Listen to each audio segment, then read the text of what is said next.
My name is Carolyn McKelvey, and I'm the owner-operator of the Mineral Lake Lodge. I'm a retired physician. This is my second career. I'm starting to get overcommitted between the Garden Club and the Lions Club and the Mineral Arts Program and all my other quilting groups and gourd groups, and I've not gotten bored. It was the 18th of June and finished packing up and drove up here and arrived the 23rd of June 2012. And the people that I bought it from had a trailer. They stayed in the back so they could help me the first couple of weeks and kind of get the idea of what was involved and what I was doing.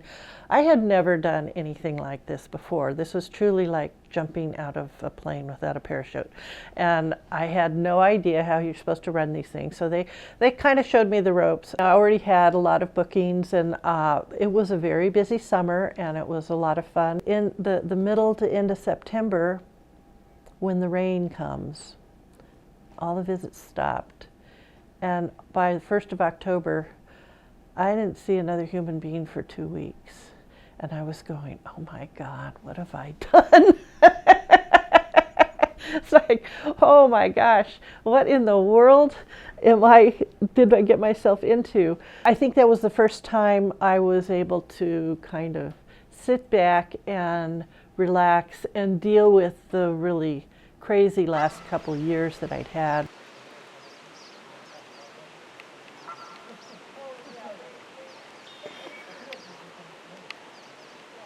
The quilt is one that I made and designed. Lived in the Southwest, so it was based on pictographs from Southwestern Indians, and was actually juried into a national show, The Road to California, the year after I made it. And then some of my gourd art that I do the carving and painting of the gourds.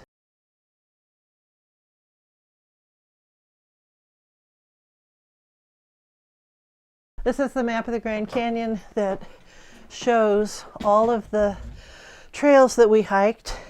We got married right here on the rim.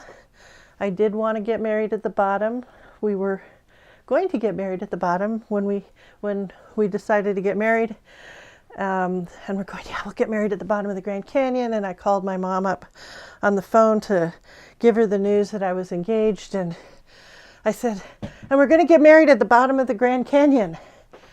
And there's this long silence, and then finally came back with, well, I don't know if Aunt Betty can make it down on the mule. So we got married at the top. So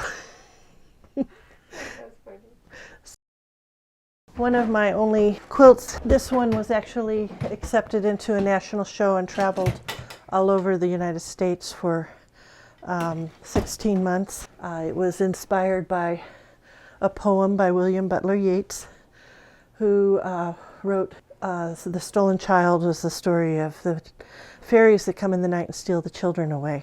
I worked on it while my cousin's little boy had been diagnosed with cancer. He died 2 weeks after his 14th birthday.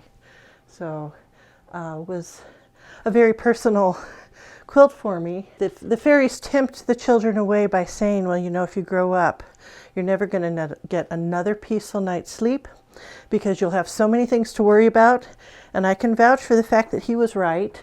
You don't get a lot of peaceful night's sleep when you're a grown-up.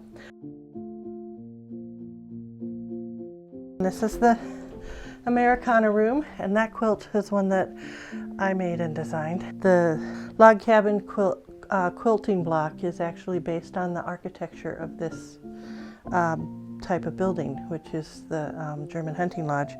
The center is traditionally red. This one's not red because there's too much other red in here. And then they stack the logs around it. And I did that in the 90s.